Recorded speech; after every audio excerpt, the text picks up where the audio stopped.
It's been 2 months, 2 weeks, 3 days since my gender confirming surgery, and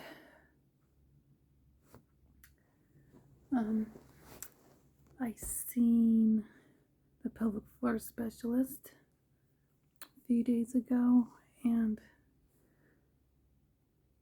the one I was seeing before surgery, I seen her, and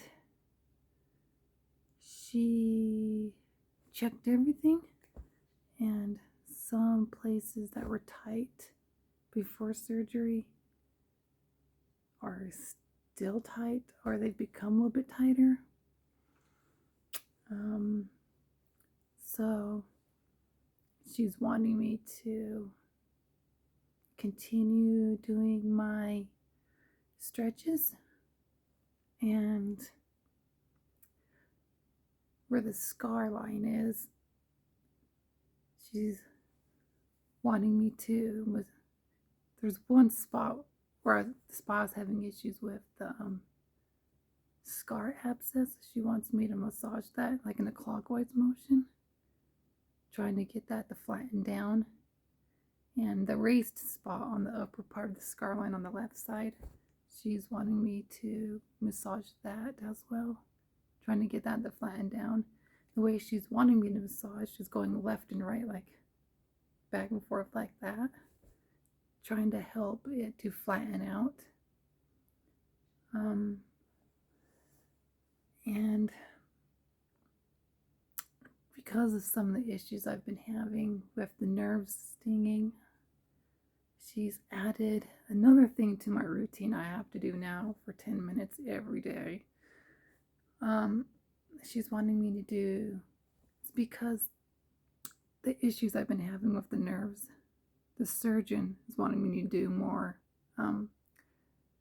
self-stimulation in terms of not really desensitizing, but more pressure. So pretty much wanting me to touch down there more. And with the pelvic floor specialist, she's wanting me to basically take a washcloth, one that's like rougher, put half of it cold, half of it warm, and put it like down there to give those different sensations, like a rougher, cold, and warm sensation. And take a t-shirt material, do the same thing, so it's more soft or smoother. And she recommended a bobby pin, like with the smoother side and the more pointy side, just to get that kind of a different stimulation down there, so my body recognizes what's okay and what isn't for sensations down there. But instead of using a bobby pin, I decided to use one of the toys I have that has different attachments on the head, where it has 2 different smooth attachments and 2 different like more pokey attachments.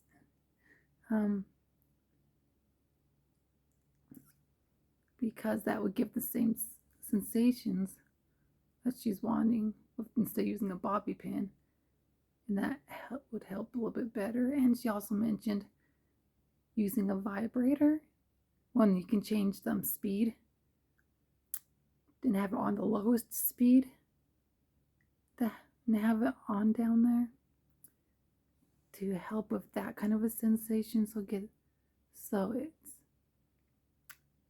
pretty much gives it a normal feeling and sensation that my body's supposed to have. Yeah, to help with that. And the toy I decided to use, it can't change speed, so I was like, well, I would just use that to give the different sensations, and smooth, more pokey, and that could help. So yeah, so pretty much they're saying I have to play with myself pretty much down there in a therapeutic way, not a sexual way, pretty much. So yeah, the thing is, with the nerves, I've been feeling it in my clitoral hood. That's where I've been feeling it the most. It was on the right side, then it was a little bit both sides. Now it's on the left side. That's where I'm feeling it right now, and it's not comfortable at all. So yeah, and it's just at times it feels like it's kind of getting to me a little bit, but then there's times where it's like kind of an annoyance. But I'm still healing. It's getting better. And recently, with dilation, at times it's that nerve on the right side, it ends up stinging. Because how the nerves are connected, it makes the nerve in the clitoral hood, it makes it sting.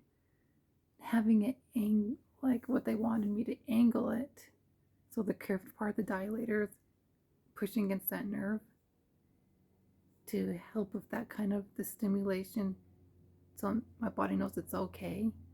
That has helped, but I haven't been doing it as much because the weird angle it's on, I can't put the dilator in all the way on that kind of an angle. But with it at the normal angle where the dots are facing up, I recently, because I was told originally, we were told that my depth was, I think it was like 39 meters or whatever it was they were saying. Yeah. Less than 4 inches, pretty much. But on the dilators, when I measured where the dots are, the first dot is 3.5 inches. The second dot is 4 inches. So each dot's half an inch difference from the previous dots. So I recently made it to the second dot, so the surgeon, he was saying, with the vaginal canal, you need to widen before you can lengthen. So it's as wide as I'm able to get it, because I can't go any wider because I have a narrow pelvis. So can't go more than 1.5 inches in circumference going around. Not in circumference, the length going, which is about 4 or 5 inches in circumference, something like that. Somewhere's around that, but recently I've made it to the second dot.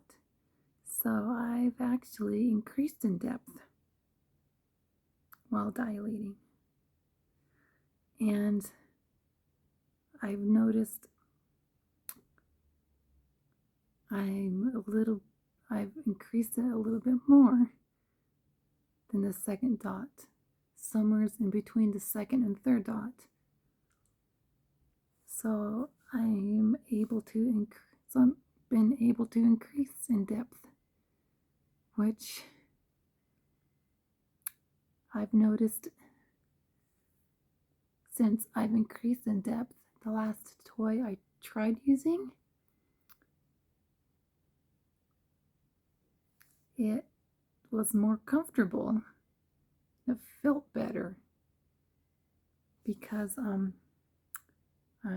not hitting the back of the vaginal canal. So I've been noticing, because my body's more adapting properly, so it's feeling a lot better, and I'm not really having any sleuthing, like the slewing, anymore. like buildup or anything in my vaginal canal. Haven't been feeling that when checking things, so that's good. But there's times where it feels like still haven't been able to tell if my body's actually producing its own fluids or not sexually. There's times where it feels like it is, but then there's times where I can't tell. So if it's lubricant or not. But I was told that the vaginal canal would be moistened skin. So that's pretty much what it feels like. Like the inside of your mouth, like on your cheek, feels like that. Or like the underneath part here on your tongue, that kind of a texture. Or your texture on your cheeks, the inside. It kind of feels like that. So, yeah. Which sexually, it's functional and it feels better, I can say, now than before surgery. There's no dysphoria or anything. So, yeah, I'm happy with that. So, and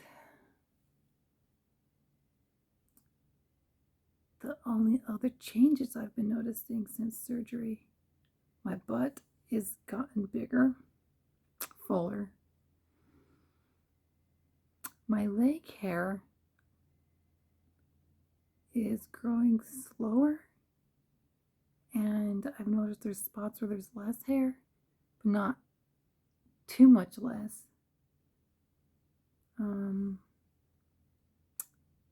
And my breasts seem a little bit fuller, but not in the spots where I want it.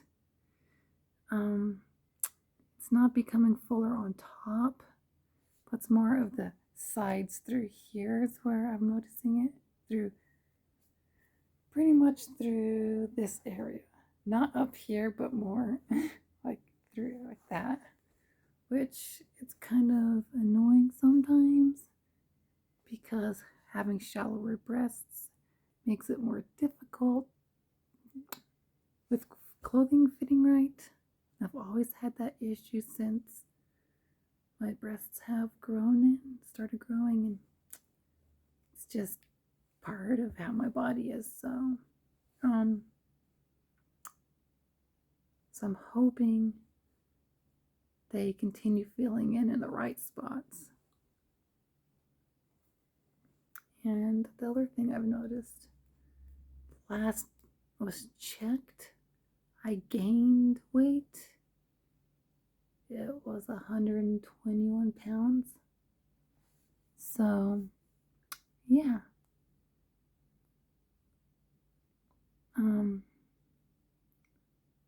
Other than that, what's been going on is with the spontaneous orgasms, they've pretty much have, well, what me and my girlfriend, what she thought of, pretty much take a cold shower and get down there really cold, because I had a few days where it was down there, it was warmer than it usually is. And since then, I've been having less spontaneous orgasms. But the nerves have been stinging down there more, which is frustrating. So, yeah. And the pelvic floor specialist was saying I have persistent arousal. Not persistent arousal disorder, but persistent arousal. And what's going on is those muscles down there are tight, and it's pulling the clitoris and like the clitoral hood and the whole clitoral area. It's pulling it downwards towards the pubic bone. So like when I change positions, basically I feel it pulling like a clench like that, which is annoying. and can be uncomfortable at times. And when it happens too much, then it triggers an orgasm. So she suggested if I feel an unwanted orgasm above the pelvic floor, pretty much right under the belly button, that whole area, to push, not like pressure down, but push downward towards the clitoral area to loosen everything, and that would help with it. And not pulling the opposite direction, because pulling up would create more tension, which pushing down has been helping. So that's what's pretty much going on with all that. It's taken time.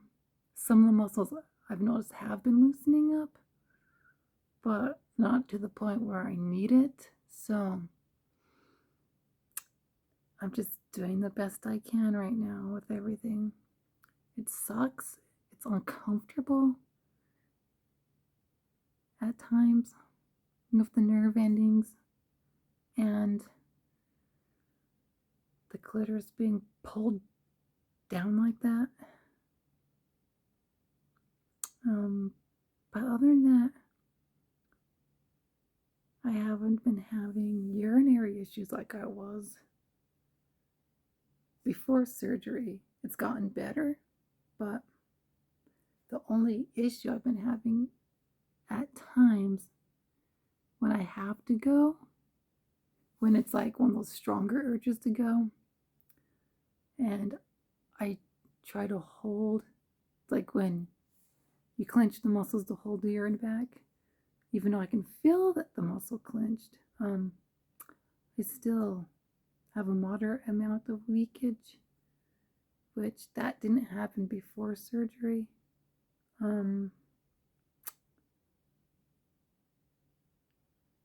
It's because the urethra is much shorter now. So, yeah.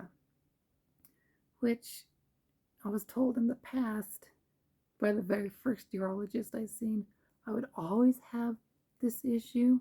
Like if I had to go and I don't make it in time, there would be some that leaked out, which sucks.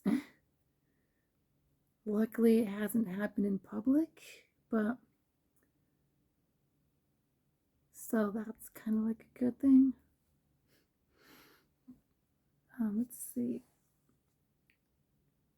So just have to keep doing what I'm doing, and the urologist that wants me on the prescription for a year, how I mentioned in a past video, because there wasn't anything they could do before surgery, but since I've had surgery, I've been trying to get contact with them and all of them, and finally I should have been on the prescription already, but I just barely today got a call from them and had an appointment set up. So for next, like towards the end of next month, which sucks,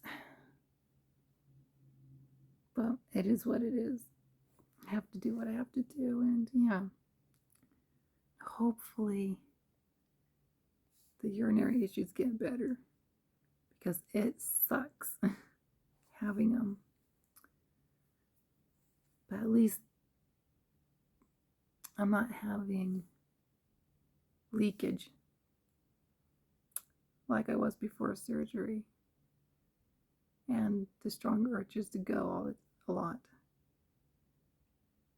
I'm just so glad I'm only having this one minor issue that needs to be resolved. But other than that, I'm still happy. I've had surgery. It feels really comfortable, besides the nerve stinging. Just the way my genitalia is now, the mind-body connection, it's perfect, it's right. If everything feels comfortable, like it's always been there. Like when I first woke up from surgery till now, it just feels like it's always been there, and it's been just wonderful having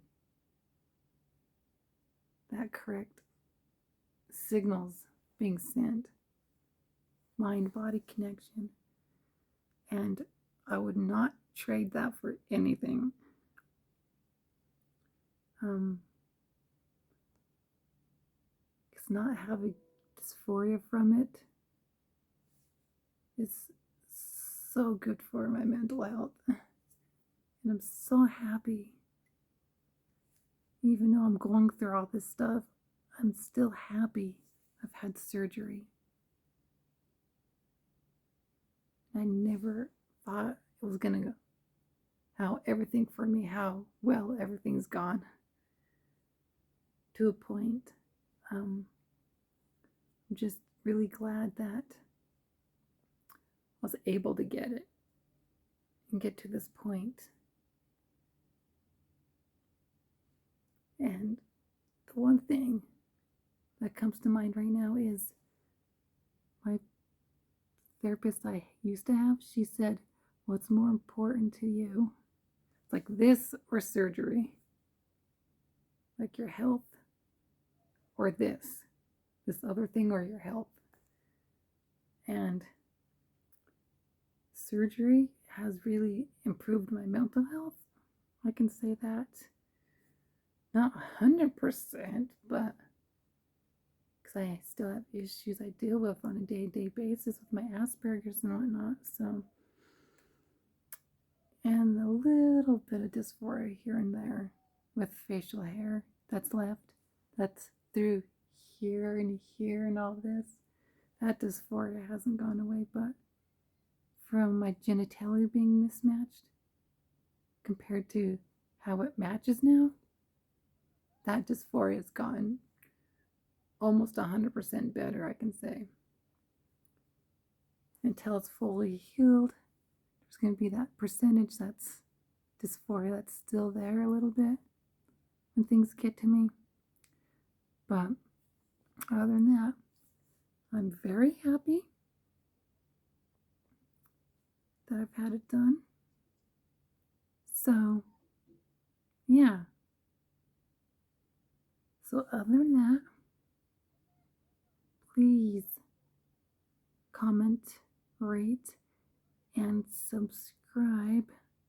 And if you have any questions that I haven't answered about surgery that you want to know, please comment and I can answer them or do a separate video on that. So until next time, comment, rate, and subscribe. And until my next video,